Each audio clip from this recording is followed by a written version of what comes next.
que vai afetar também diretamente os nutricionistas, vai afetar, né, os profissionais que trabalham com as técnicas manuais, quem mais? Talvez até o fitoterapeuta, né? Esse quarto ponto, ele é de domínio dos psicólogos. Quarto erro muito comum cometido por grande parte dos profissionais de saúde: subestimar o sistema nervoso. E eu tô falando aqui em âmbito de Brasil, tá? Não dá para falar pelo mundo todo, e até tô falando coisas que ocorrem, eu não tenho aqui uma estatística específica para lhe explicar, mas são erros que eu vejo ocorrendo bastante, e eu quero lhe prevenir, eu quero lhe preparar e dar o melhor conhecimento para que você tenha uma visão ampla, completa e não tenha esses erros, não tenha esses problemas. Mas o quarto erro é subestimar o sistema nervoso. O sistema nervoso, ele pode resolver tudo, pode ferrar tudo. Desculpa a expressão aqui, mas tem uma influência, tem um poder muito grande, muito grande. E geralmente o efeito é mais para negativo diante das terapêuticas. Que eu quero dizer o seguinte: se a pessoa está vindo em busca de um tratamento, né, ela tende a estar mais negativa, ela já tende a estar em sofrimento, alguma situação de necessidade. Então, dificilmente será um caso de pessoas muito alegres, positivas.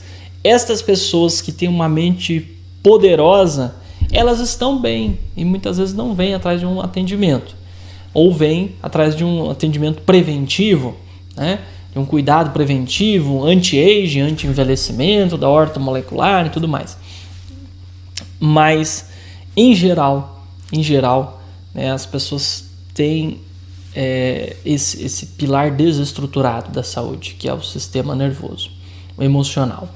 E nós temos que dar uma atenção muito grande. Por isso que entra aí a iridologia comportamental, que vocês aprendem aqui com o professor Gerson, o autoconhecimento, o entendimento dos recursos para sair de um quadro de dor. Por isso que todo naturopata tem que ter conhecimento, tem que ter uma noção de psicoterapia, tem que ter essa base. E eu falei sobre isso, né, há duas ou 3 semanas atrás. Falei sobre isso aqui com vocês, a importância de tratar o sistema nervoso. Muitas vezes o profissional subestima o poder, a capacidade, a influência do sistema nervoso sobre o corpo. E a Organização Mundial da Saúde já fala que 90% das doenças estão relacionadas ao estresse. Então, gente, aqui eu tenho que abrir um espaço, né? Eu tenho que enfatizar a necessidade que nós temos de aprender com os psicólogos, com os psicoterapeutas, de estudar esta área. Eu sou um fã muito grande do Dr. Augusto Cury, né? Grande parte dos meus livros aqui são do Dr. Augusto Cury. Sempre estudo com o Dr. Augusto Cury, sempre estou acompanhando o Dr. Augusto Cury. Aprendi bastante de PNL também com o Dr. Lair Ribeiro, que é a programação neurolinguística, fui estudar. Dr. Daniel Goleman, Inteligência Emocional, foi um dos primeiros livros que eu li, eu citei alguns dias atrás. Então, não podemos cometer esse erro de subestimar a influência do sistema nervoso. Não podemos cometer esse erro. E eu vou dar um exemplo aqui. Olha só que situação, né? Recebi no consultório, hoje é quinta-feira, foi semana passada, um menino, né? Um interagente jovenzinho, 7 anos de idade, muito esperto, muito solícito, muito inteligente, né? E com poucos segundos, quando eu vi a íris desse garotinho, eu já identifiquei ali algumas causas, algumas questões. E tinha as mamilações. É muito comum essa procura dos pais em relação à saúde das crianças por conta das alergias, né? Tinham ali as mamilações, mas muitos anéis de ansiedade, raios solares, sulcos radiais na íris dele. Se você não entende o que eu estou falando, você tem que assistir as aulas de iridologia com o professor Gerson. Olá, tudo bem? O que você está assistindo agora é apenas um resumo das minhas lives, das aulas gratuitas que eu faço toda quinta-feira às 19 horas aqui no canal. Se você gostou desse conteúdo, então se inscreva no canal, ative o sininho para receber todas as notificações e assistir às aulas completas, gratuitas, sempre às 19 horas, às quintas-feiras, aqui no nosso canal no YouTube. Se você gostou, então aproveite o conteúdo, fica com Deus e até mais. Mas tinham sinais que me mostravam o sistema nervoso acelerar, no sistema nervoso ali, numa atividade intensa, um estado de alerta, e o sistema digestivo afetado por conta da permeabilidade, as mamilações. E aí eu já perguntei sobre processos alérgicos. Pois é, doutor, por isso que nós estamos aqui.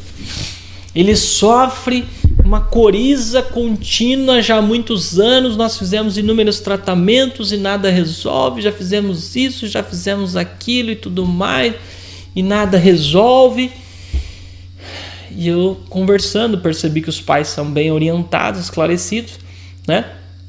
Eu perguntei sobre a alimentação, nós cuidamos da alimentação dele, evitamos leite, agora estamos tentando evitar o glúten, estamos com essa suspeita. Falei, vocês têm que zerar, abandonar, não é só evitar, tem que zerar, né?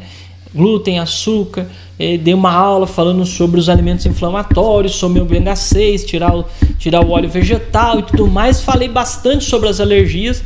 Falei, mas eu vou passar aqui alguns florais influenciando o sistema nervoso e tal. E quando eu estava ali já fechando a prescrição, perguntei, tem mais alguma coisa, alguma questão a colocar e tal. Aí o pai falou, olha, doutor, tem uma questão importante. E até acho que era uma das primeiras questões que eu precisaria saber. Mas ele falou, tem uma questão importante. No período da pandemia em que o meu filho ficou em casa, ele comia de tudo e não tinha nada. Aí pronto, aí você está lá digitando, pausa, como assim? Como? Deixa eu entender bem, que período exatamente? E aí confirmar, investigar, né? Ele falou, não, 2 anos de pandemia. Enquanto ele estava estudando em casa, só conosco, ele não tinha nada. Foi voltar para a escola no primeiro dia e voltou a coriza. É um negócio constante, sem controle. Em casa, no período da pandemia, ele comeu derivados do leite, glúten, comia de tudo, assim, não tanto, porque nós cuidamos, mas comia. E não tinha nada. Eu falei, pais, então vocês já tiveram uma situação aí muito importante, a gente tem que fazer essa investigação, né? Então, no caso dele, só tem 2 hipóteses.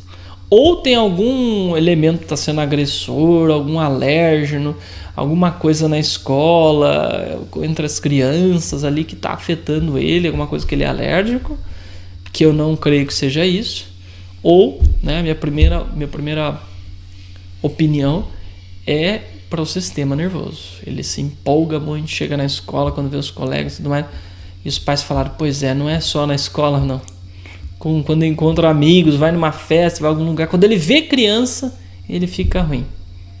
Olha a capacidade, a potência, a influência do sistema nervoso sobre a saúde da pessoa. E aí? Não dá, neste caso, para a gente forçar a barra, desqualificar, desconsiderar esse fator e querer insistir em antialérgico, mesmo que natural, indecências, frequencial, isso, aquilo e tudo mais. Tem que ser aí eu mudei o foco do tratamento. Tem que ser um tratamento focado no sistema nervoso. Falei, não, então ele vai precisar deste frequencial, entrou um Calmares, entrou um Mental Vita. Aí a gente vai ter que ter um reforço nesse quesito aqui, porque é estabilizar o sistema nervoso. Porque uma coisa eu não tenho dúvida, né? Por isso que a gente tem que estudar a base. Uma coisa eu não tenho dúvida, quando tem processos alérgicos, estão relacionados diretamente lá ao sistema PNEI, psiconeuroendócrino imunológico. Então afeta diretamente o imunológico e o emocional está relacionado ao imunológico. Endócrino também, mas não é o grande pilar aí, né? É mais emocional e imunológico, tá? Estão diretamente correlacionados. E aí precisa cuidar muito da alimentação, das portas de entrada para os alérgenos, os patógenos e também o sistema nervoso. Só que eu já tenho por padrão ter essa orientação, a gente já tem esse cuidado, eu já tenho essa visão holística, a gente já cuida. Só que com o relato, com a anamnese em conjunto, a gente vai percebendo o nível de importância, de relevância, por exemplo, de cuidar do sistema nervoso. Então, gente, não subestimem o sistema nervoso, porque ele pode mudar tudo no tratamento. A pessoa pode ter um efeito placebo, tomar levê de cerveja e, nossa, tô muito bem, resolveu tudo na minha vida, só esse comprimido. O que é, doutor, esse comprimido que você deu aí? É um levedinho de cerveja, simples. Como pode ter o efeito nocebo, que é o contrário. A pessoa não quer saber de cápsula, não quer tomar mais nada e ela associa, tomou muito remédio, muito medicamento, aí você dá um fitoterápico em cápsula, associa, não, isso aí não vai funcionar, não dá certo, não resolve. O efeito nocebo, né? A mente bloqueia e não vai ter efeito mesmo. A pessoa tem que confiar. Então, esse ponto, gente, a gente não pode subestimar, tá?